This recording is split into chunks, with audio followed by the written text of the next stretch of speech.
The next one, the most lamentable tragedy in 2015, was a 93-minute, 29-song, five-act rock opera. I know which one of the two of us would be more inclined to check that out.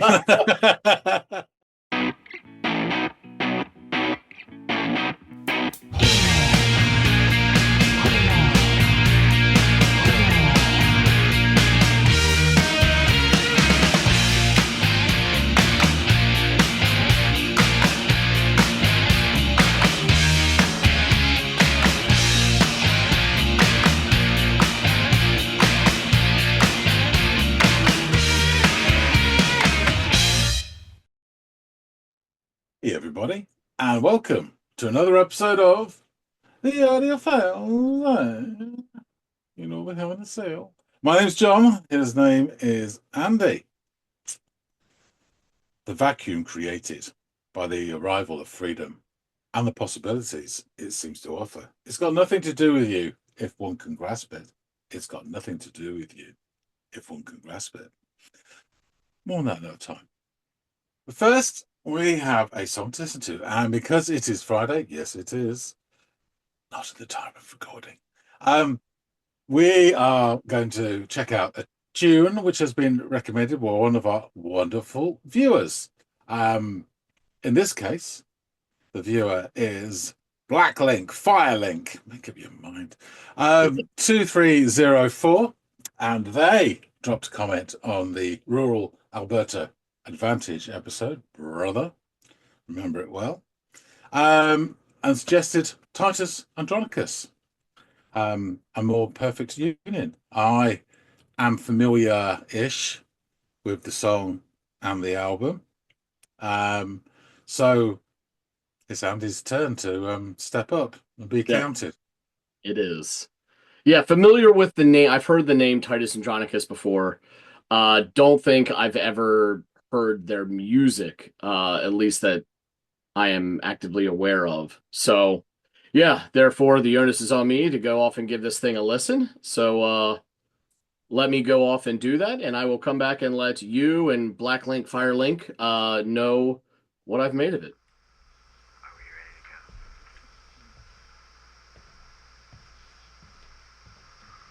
From whence shall we expect the approach of danger? Shall some transatlantic giant step the earth and crush us at a blow? Never. All the armies of Europe and Asia could not by force take a drink from the Ohio River or set a track on the Blue Ridge in the trial of This is Lincoln's. It's a Lincoln address. If destruction be our lot, we ourselves must be its author and finisher. As a nation of free men, we will live forever or die by suicide. Yeah. Lincoln's Lyceum address. I did not expect that to be the opening salvo to this track. Very interesting stuff there. Already your mind starts to wonder what this is going to be about when you hear something like that.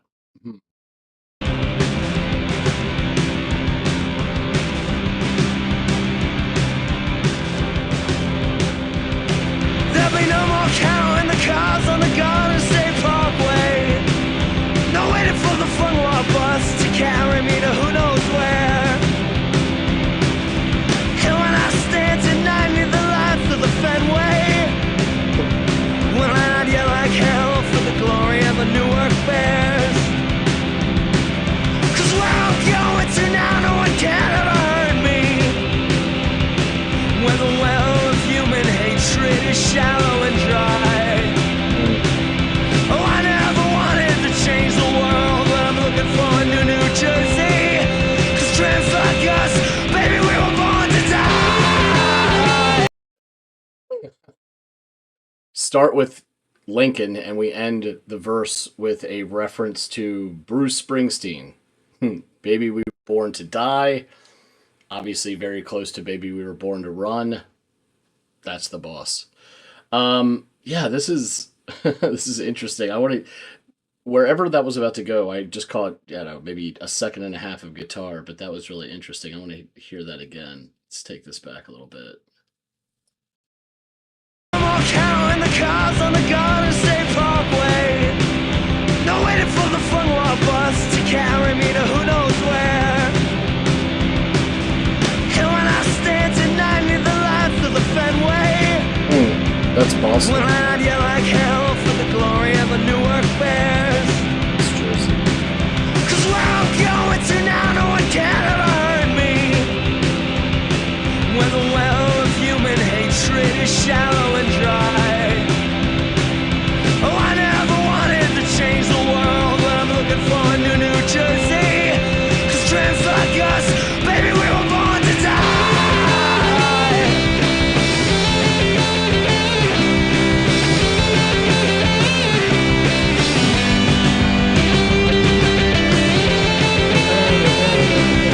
Why does this guitar sound so familiar to me?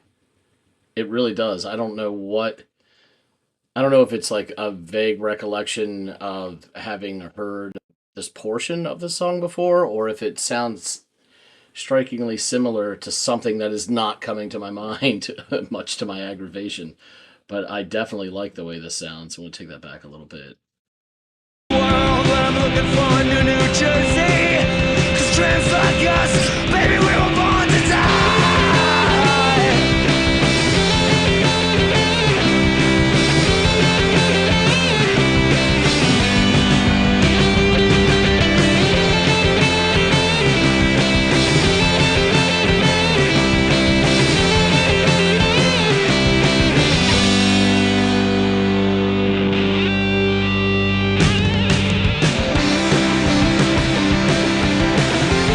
Yeah, this is very familiar.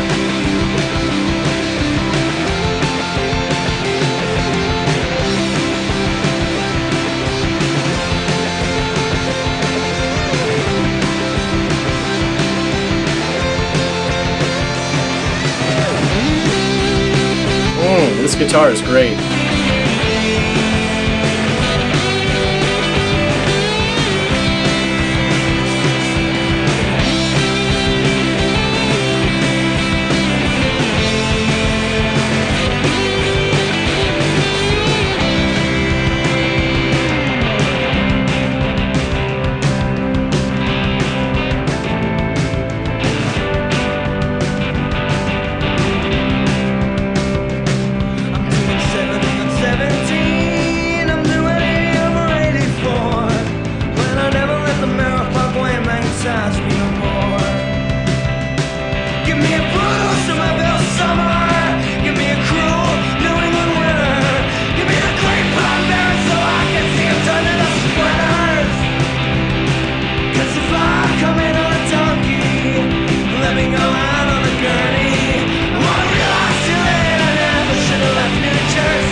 Almost a false ending there.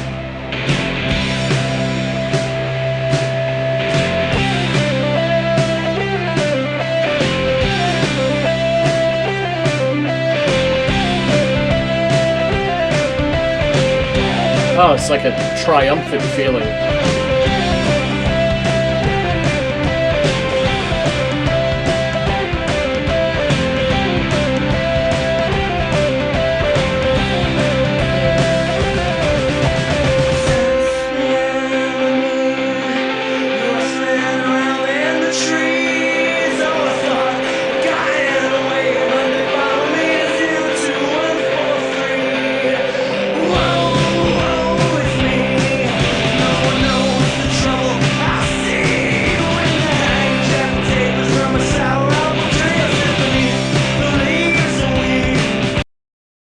Jeff Davis. Jefferson Davis? I don't know about being hung by a sour apple tree, though. Interesting stuff. I'm not able to catch all these lyrics. Some of them are standing out to me, some of them aren't. I definitely barely caught that reference to a Jeff Davis. I don't know exactly who that is. I mean, I think you think Lincoln, Jefferson Davis comes to mind, but I don't know if that's who they're going for or not. Yeah, I've got questions about this. I'm hoping John can help me with some of these lyrics when the time comes.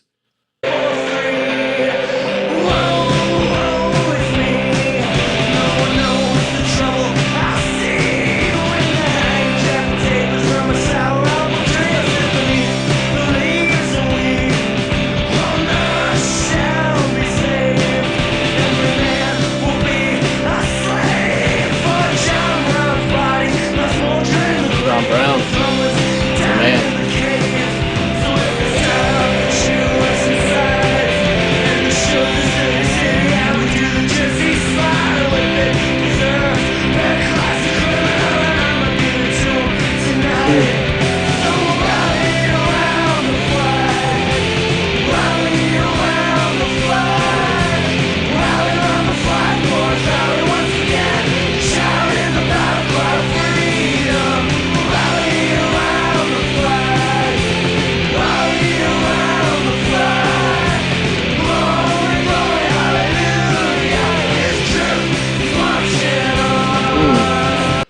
Reference to the Battle Hymn of the Republic.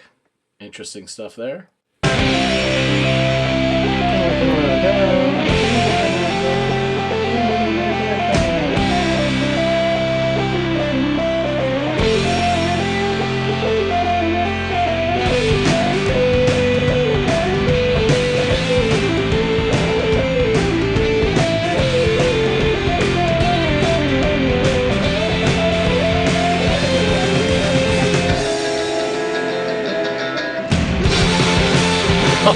Hey. More of this guitar. I love this part.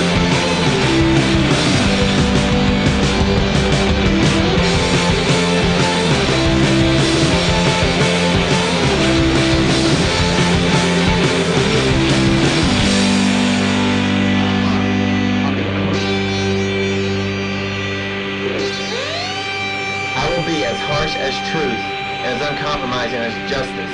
On this subject, I do not wish to think or speak or write with moderation. I am in earnest. I will not equivocate. I will not excuse, and I will not retreat a single inch, and I will be heard. Interesting. I like how they bookended with these interesting excerpts or quotes. That last one sounded familiar, and it sounded like the language of an abolitionist, but I don't know who off the top of my head. I was lucky to get the Lincoln poll. But yeah, going back in my mind in my school days in college, I cannot pinpoint what that last quote was, but this is a very interesting song. Obviously with loads of both like clearly historical references, but there's also this really interesting there are these interesting allusions to New Jersey in the especially in the first portion or in those verses. And I don't there's a lot. I mean, they were pretty lyrically dense verses, so I didn't catch every bit of it. So John is definitely going to have to clear some stuff up. But I'm sensing that this is an allusion to, I don't know, like I think slavery. When there's this much, I mean, the word was used.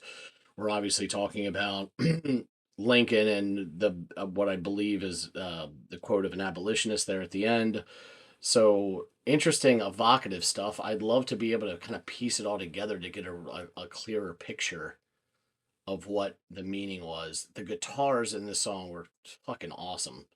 Both that kind of triumphant ditty that they do, and then that part that has this is like the shadow of a memory. When I hear it, I can't pinpoint it, but I feel it, and I'm not sure what I'm correlating it to, or if this is something that like I've heard before in the past, or pieces of it I've heard in the past, um, or if it just sounds similar to another song that I've heard. But God, I really loved the guitar work in this.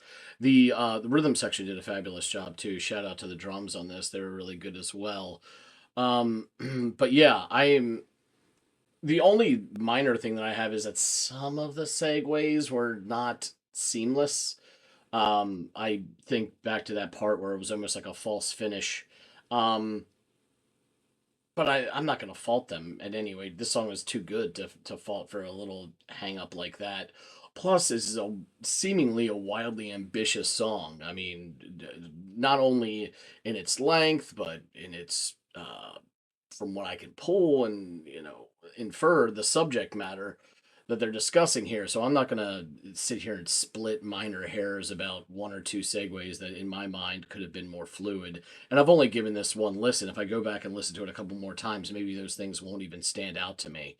As they barely did this time around, this one listen. But yeah, really cool band name. Um, and I am fully intrigued by the subject matter of the song, and I'd love to have a clearer picture of the point that they were trying to make. And I'm sure once I hear it, it'll make a lot more sense to me, and it won't be a matter of them trying to make. They will have made it.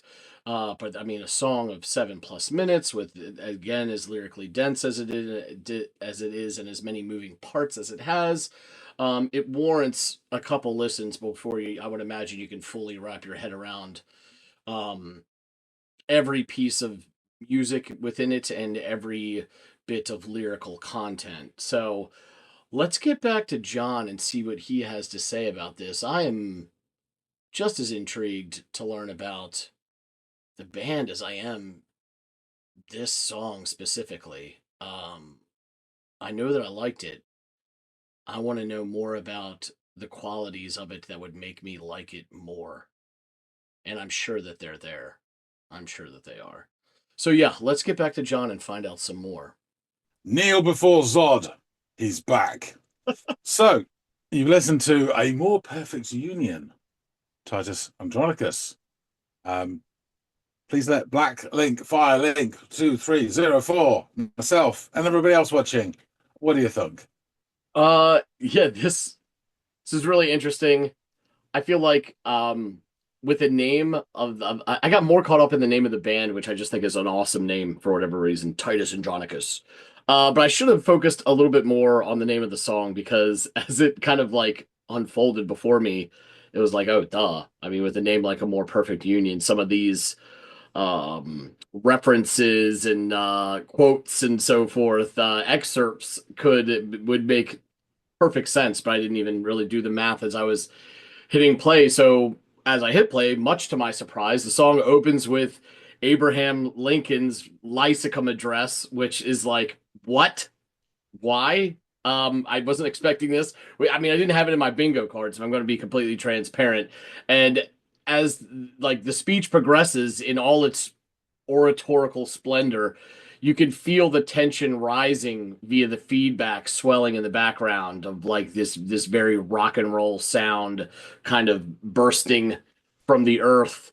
And the final sentence is delivered as a nation of free men, we must live through all time or die by suicide, which then gives way to this rolling, energetic beat drop by the drums, fuzzed out guitar, and some nice subtle bass work happening beneath all of this. And the vocalist then joins with this gravelly delivery.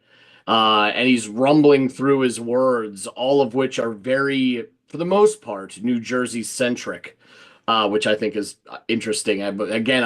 Having gone from hearing Honest Abe's words to something that sounds like, Jersey homerism, although I thought I caught an allusion to Fenway, which is in Boston, because that's like Fenway Park. That's at least maybe there is a Fenway in New Jersey. I have no idea, but it sounded to me like an allusion to where the Red Sox play.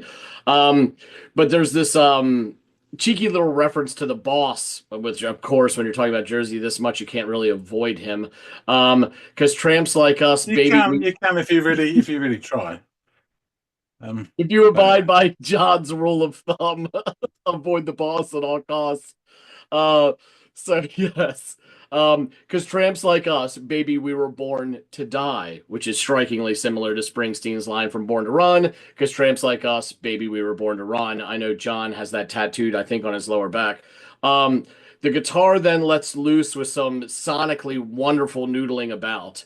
And I think it's around the 210 mark that all this starts to sound oddly familiar to me. This guitar part in particular was the most I couldn't put my finger on if I had heard something very similar in something else and what that something was, or if I had heard this port. Because believe me, if I'd heard the song before, I'd have been like, "Fuck yeah!" It's got the Lincoln quote at the beginning. So it would only have had to have been where I heard this part of the song.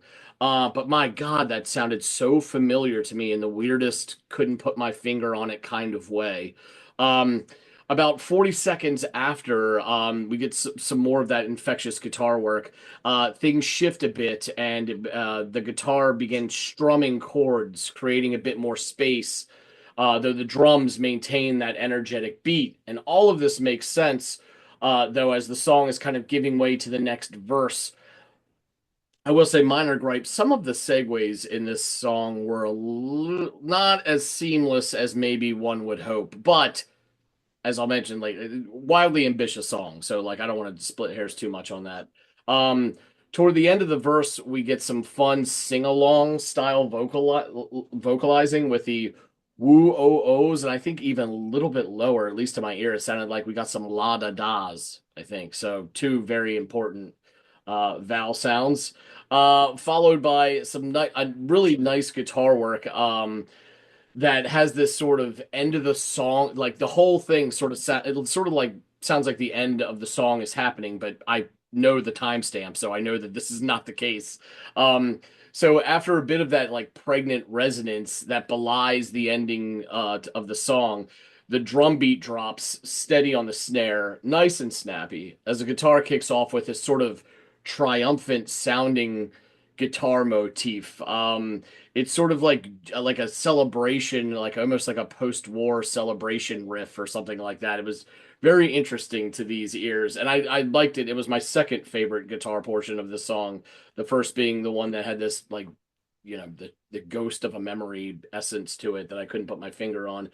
And so that goes on for about 25 seconds. Again, I gotta say, I know it was intentional, and I know I've only listened to this once, so it's not even a fair assessment. It's certainly not set in stone or codified in any way, this opinion of mine. But that false ending thing, I think, again underscores this.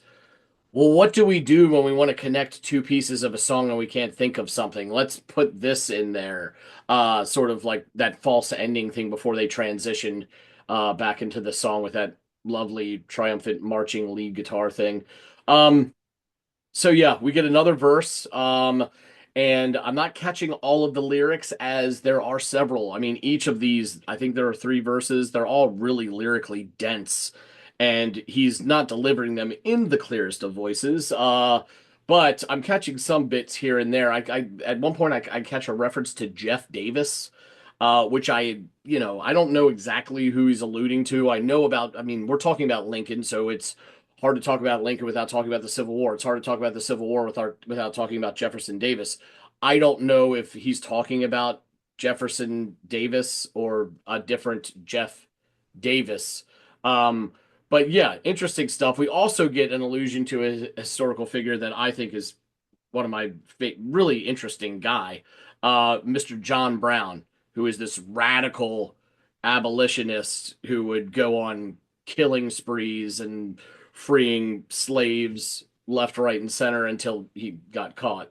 So he also mentioned something about choosing sides and a Jersey slide. You can't leave Jersey alone, this guy. There's also mention of deserving a better class of criminal, which made me think of the Joker. Uh, and then there this rallying around the flag, like a battle cry of freedom. And he dismounts the verse with a direct lift from the battle hymn of the Republic. Glory, glory, hallelujah, his truth is marching on. More of that triumphant guitar work persists after the verse for a bit, before it gives way to that guitar bit that I love even more from earlier in the song.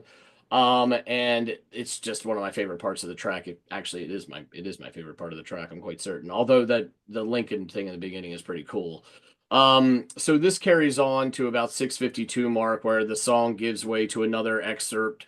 Uh, this time I don't know who it's from, but it very much sounds like the writing of an abolitionist of that time. I don't know who, but just the language and even the way it scans and reads is a very, I mean, it's clearly English and stuff like that, but it's not like some old but it is like 150 years ago American style writing and rhythm to the words and everything, which is really interesting. So yeah, I dug that a lot. So yeah, the song was filled with some stellar guitar work and this excellent accompanying rhythm section. So musically, it sounded great. Again, my only gripe is that there are a couple segues that weren't the most fluid or seamless, but this is a very minor gripe, as the overall venture of writing the song seems to be quite ambitious, and I think it was a success completely. Um, I could only catch so much of the verses as they were lyrically quite dense, as I mentioned, but some of the lyrics I caught were really evocative, and obviously, given how the song begins and ends, it's chock full of this sort of historical allusions and references. Though I didn't extrapolate from them a cohesive or complete narrative, blame my distraction on all things Jersey centric in the lyrics that kind of pulled me like I was like a dog pulled off the scent. But yeah, tell me more about this band. And honestly, I'm this is one of the ones where like I am just as invested in learning more about this track as I am about the band themselves. So give me what you got. Okay, yeah, I will give you a brief overview of the band. I'll focus particularly on the album and this track because it is laden with Easter eggs. And so there's quite a lot to break down on it. Okay. I've got their first two albums.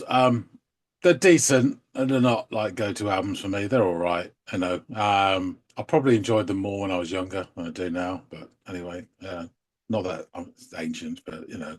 Yeah, so some of this is like 15 years old. But anyway, so Titus Andronicus, American band, formed in Glen Rock, New Jersey in 2005. I was They're surprised. described as indie rock, punk rock, art punk, and heartland rock. Personnel: Patrick Stickles, lead vocals, guitar, synth, piano, harmonica. This is for the album. Liam Betsom, guitar. Ian Gretzer, bass. It's now a chap called RJ Gordon playing bass in the band. And Eric Harm, drums, is now a bloke called Chris Wilson playing drums. They've had quite a number of changes. I think there's well over a dozen members have been and gone, etc., etc. But you know, they've been going 20 years. So Yeah. like I think he said in a recent interview, Patrick Stickles is the main guy, songwriter, visionary, blah, blah, blah. He says, look, we're nearly old enough to vote now as a band because we've been going that long. So it's fair enough. Yeah. The group takes its name, obviously, from the Shakespeare play, Titus Andronicus. Awesome version starring older Anthony Hopkins, which I really enjoyed watching a few years ago. And they've cited musical and stylistic influences such as Neutral Milk Hotel and Pulp. Who'd have thought it? Their first album, The Airing of Grievances, was released in 2008 and was described as the sound of a violent, overblown, and irreverent indie band in a positive review by Pitchfork. We will concentrate now on their second album. In 2010, they released it. It's called The Monitor. It is a sprawling concept album, loosely based on themes relating to the American Civil War. It was critically well received and debuted at number 7 in the Billboard Heatseekers chart. And that month, Rolling Stone named the band as one of the 7 best new bands of 2010, even though they've been going 5 years. Classic for all sort of music publications. The album title is a reference to the USS Monitor, the first ironclad warship commissioned by the United States Navy. And the closing track, The Battle of Hampton Roads, refers to a battle between the Monitor and the CSS Virginia, which took place March the 8th and 9th, 1862. According to the band, releasing this record is our way of celebrating the 148th anniversary of this historic event. There are numerous references in the album to early Billy Bragg songs, such as lyrics in A More Perfect Union and in the song Richard II.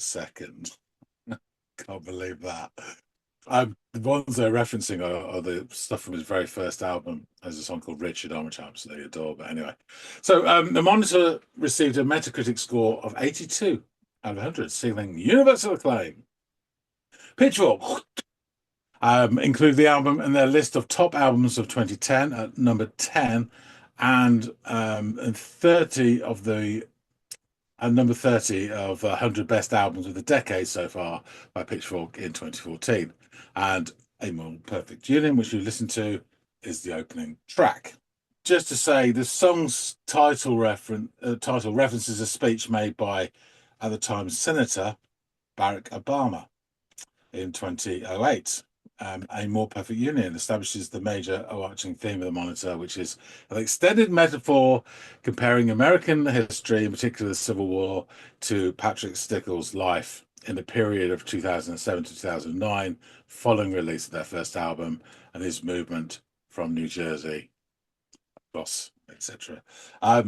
During the writing of the Monitor in 28/29, he was living in Somerville, Massachusetts, and the song describes his move to that dirty city from Glen Rock, New Jersey.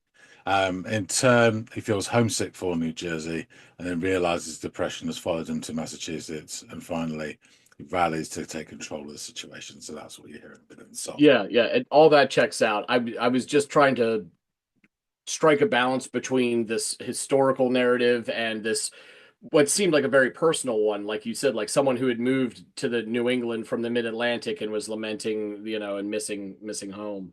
So okay. Yeah, he also went through a breakup as well and other stuff. So it's all different things within his life he equates to the American Civil War. Anyway, so here we go, lyrics. And then I'll go into all the little bits and pieces.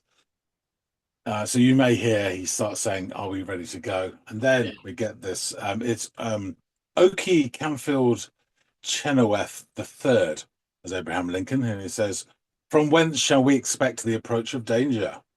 Shall some transatlantic giant step the earth and crush us at a blow? Never! All the armies of Europe and Asia could not by force take a drink from the Ohio River or set to track on the Blue Ridge in the trial of 1,000 years.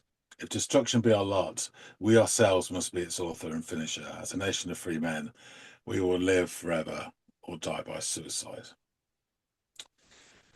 Now the song prop. There'll be no more counting the cars. Real quick, do you know how old he was when he gave that speech? 45. 28, man. He looks 45. He always be born looking 45. But yeah, pretty incredible stuff for a 28-year-old. Yeah, you can still argue that, a lot of the nation weren't free men until the 60s. Oh, so, yeah. Without question. But anyway, but I digress. There'll be no more counting the cars on the Garden State Parkway, nor waiting for the Fung Hua bus to carry me to who knows where. And when I stand tonight, neath the lights of the Fenway, will I not yell like hell for the glory of the Newark Bears? Because where I'm going to now, no one can ever hurt me, where the well of human hatred is shallow and dry. No, I never wanted to change the world, but I'm looking for a new New Jersey. Because tramps like us, baby, we were born to die. Then we get that first instrumental break, as you mentioned, the guitar bits. Comes back in. I'm doing 70 on 17. I'm doing 80 over 84. And I never let the Merrick Parkway magnetize me no more. Give me a brutal Somerville summer. Give me a cruel New England winter. Give me the great pine barrens so I can see them turned into splinters. And if I come in on a donkey, let me go out on a gurney. I want to realize too late I never should have left New Jersey. Whoa, whoa, whoa, whoa, whoa. La da da da da. Yeah, whoa, whoa. La da da da. Yeah. So we get this slow down, this faux military motif kicks in, as you say. I sense the enemy. They're rustling around in the trees. I thought I'd gotten away, but they follow me to 02143. Oh, woe is me. No one knows the trouble I see. When they hang Jeff Davis from the sour apple tree, I'll sit beneath the leaves and weep. None of us should be saved. Every man will be a slave. For John Brown's body lies a mouldering in the grave, and there's rumbling down in the caves. So if it's time for choosing sides and to show this dirty city how we do the Jersey slide, and if it deserves a better class of criminal, then I'm going to give it to them tonight. So we're rally round the flag, rally round the flag, rally round the flag, boys, rally once again, shouting the battle cry of freedom, rally round the flag, rally round the flag, glory, glory, hallelujah, his truth is marching on. And the instrumental then returns to the original theme. And then we get the outro, which is Nolan Strauss as William Lloyd Garrison. I will be harsh as truth and as uncompromising as justice. On this subject, I do not wish to think or speak or write with moderation. I'm in earnest. I will not equivocate. I will not excuse. I will not retreat a single inch, and I will be heard. Okay, so there's quite a few references in there. Let me just go back and bring up my notes. And here we go. So, it starts off with there be, you know about the Lincoln speech, obviously. So there'll be no more counting the cars on the Garden State Parkway. That's a reference to counting the cars on the New Jersey Turnpike in the song America by Simon & Garfunkel. Wow. The Garden State Parkway is another New Jersey tollway, and it's the busiest tollway in the country. Yeah. Not waiting for the Fung Wah bus to come into who knows where. That is a notoriously cheap commuter bus that did run between New York and Boston, and the bus service was continued due to safety concerns. And then he goes on about Fenway and the New York Bears, something to do with Rounders. And then, no, I never wanted to change the world, but I'm looking for a New Jersey is a alteration of Billy Bragg's song, A New England, where he goes, I don't want to change the world. I'm not looking for a New England. I'm just looking for another girl. And then, of course, after that, as you said, because Traps Like Us, Baby, We Were Born to Die, we've got to get out while we're young, because Traps Like Us, Baby, We Were Born to Run. Okay, so the next bit, I'm doing 70 on 17 and 80 over 84. 17 is New Jersey's Route 17, which runs from Mahwah, New Jersey, where Patrick Stickles went to college. Where he says, I never let the Merritt Parkway magnetize me no more. That's a reference to Eric B. and Raheem from Eric B. as president. The line is, I never let the mic magnetize me no more. So there you go. It's interesting. He does a lot of inversion in his lyrics. So he mentioned, obviously, where he's gone to, Somerville. It's a brutal Somerville summer, but it's a cruel New England winter. So he's normally a cruel summer. So he's inverting that as well, which is quite interesting. And the notes say that the summers in Boston stay in the mid-70s. And where he was staying and he was missing home when he began writing, the summer was emotionally brutal to him. Whereas it says in the notes here, the New England winters can be as cold as fuck, which are physically cool as well. The Pine Barrens that he mentions are 1.1 million acres of untouched swamp and forest running through 7 counties in South New Jersey, made famous by HBO's The Sopranos. Paulie and Chrissy trying to chase that Russian guy is hilarious. But anyway, and then he's obviously got references to if I'm coming on a donkey, so everyone's got their Messianic complex and going out of Jersey, blah, blah, blah. It says, I sense the enemy. The enemy, in the quotes, is in a major recurring theme in the Monitor, drawing a parallel between the onslaught of the enemy in a real war and his own depression, his ennui, self-loathing, self-doubt, etc. as the enemy. He moved from New Jersey to get away from it, but then he feels it coming back to him, so you can't outrun it.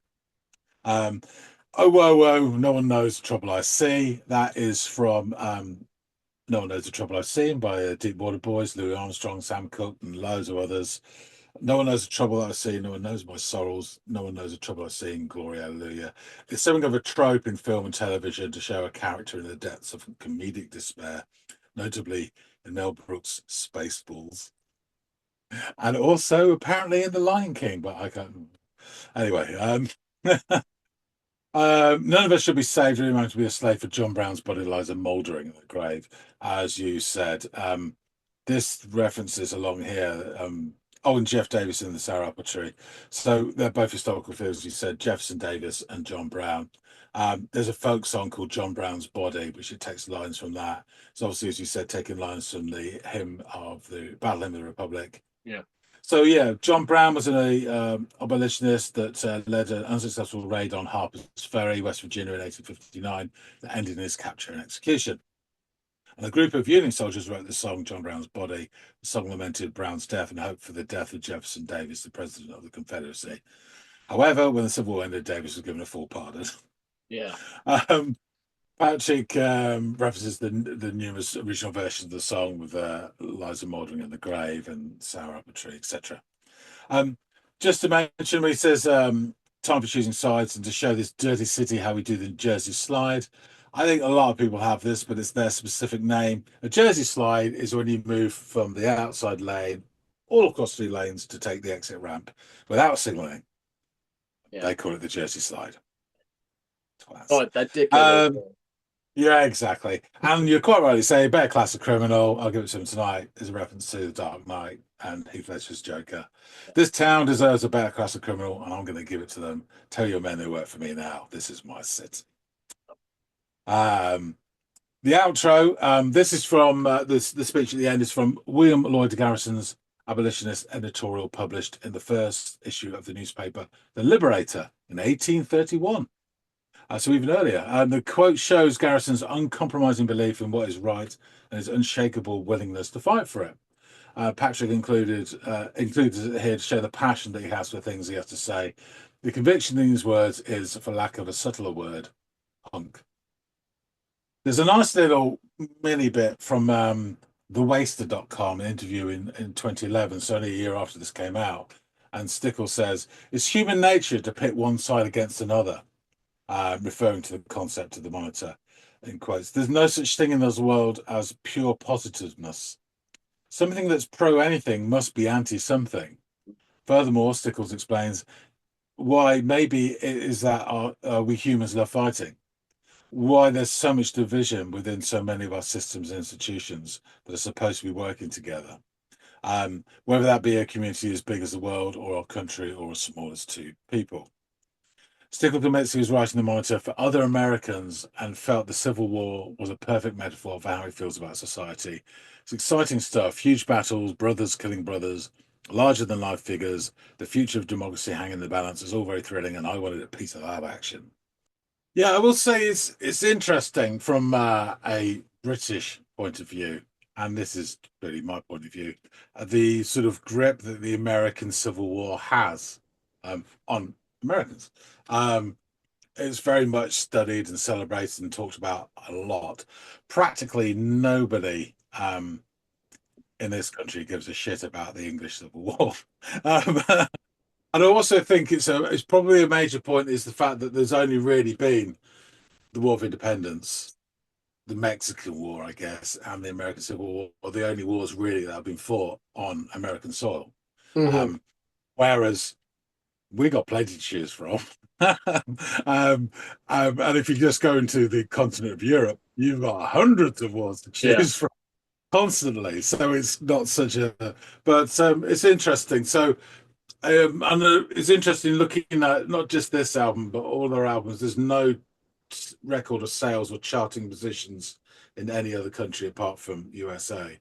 And I think the more interesting aspects of this, I know a smidgen about the American Civil War, not a great deal, but I think the more you know about it, the more rewarding it is, obviously. And so I think it's really built for the American market. But yes, I could see this being. I think it's a bit of a, I wouldn't say a cult, but it is a beloved album because of the thematic choices that he makes. And it is, it is an interesting thing to dig into. I'm definitely gonna if this first song, which is the intro, as you mentioned, which makes total sense. It's an excellent intro song. You can tell already, just in hindsight applied now.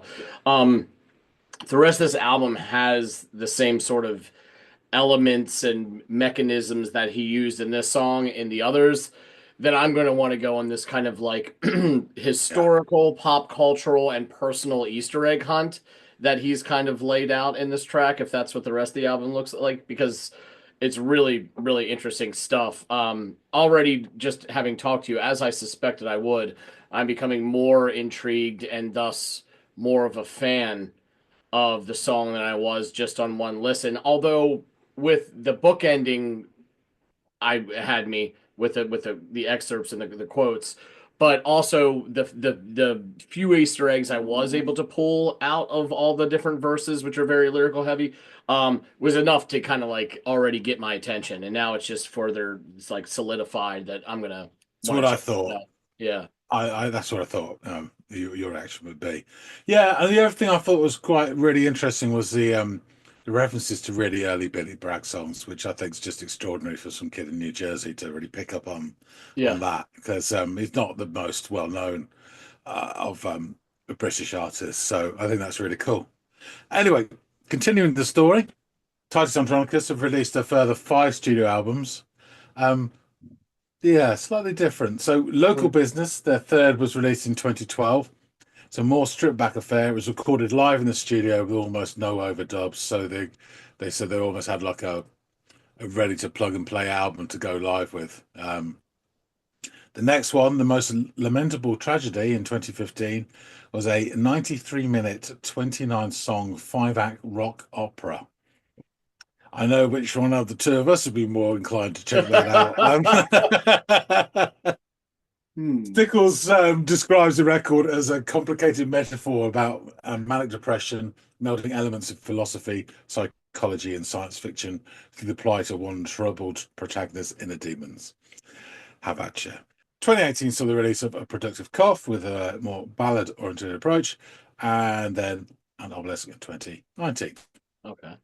Now, Stickles' cousin and original keyboardist, Matt Miller, died in March 2021 at the age of 34. I've scoured through all the stuff and there's no cause of death assigned. It was sudden. Although Matt left the band in 2006, so just a year after it started, he was still involved in the years that followed, lending hand with various things. In fact, a childhood picture of Miller and Stickles is the album artwork for A Productive Cough, and he was the lead vocalist on the 2018 track Home Alone on Halloween, and he was a backing vocalist on many other tracks as well, including on this album. Wow. So then the 7th and the latest album, which they produced, The Will to Live, in September 2022, is dedicated to Miller. Yeah, rightfully. And it's quite a nice, touching sort of tribute that Stickles paid to him, saying that not only was his cousin, but he was his best friend as well. And, he just appreciated all the time he had with him. So there you go. Yeah, it's an interesting band, and a lot to go at. It's a really interesting track as well. Really fully involved, in terms of a vision, what he wanted to set out and do, which I have to admire. So yeah, that was sort of in my note, like just how ambitious this song was. Now I understand it's a whole album, and it sounds like he likes to attack large projects with this big picture kind of approach, which is commendable, admirable, respectable. You know what I mean? Even if you don't like the finished product. Yeah, no, definitely. So artistic ambition's always a great thing. Yeah, definitely, because that's how you reach for the stars and you end up in New Jersey. Yeah. But anyway, so really good shout. Blacklink, Firelink, 2304. Thank you very much. I'll wrap things up. Thanks for listening to Sandy. Thank you. Folks out there, tell us what you think. Please hit the like button if you like this and drop some comments. I'm sure there's many amongst you who know Titus Andronicus, the band, more than we do. So please let us know all the many things that I missed out. Love to hear from you and your opinions on this track as well. And perhaps one of you fought in the Civil War. Please let us know what it was like. And if you haven't subscribed already, please do. Really appreciate everybody who does support the channel. And of course, you're thinking, how come we got one of these tunes on here? Well, all we got to do is drop a, in that accent, drop a comment in any of our episodes suggesting a track, and we'll add it to the list. And one day your prince will come and we'll do the track. It's as easy as that. That being said, thanks again so much for watching, and we'll see all of you in the next episode of the Audiophiles. See you later, guys.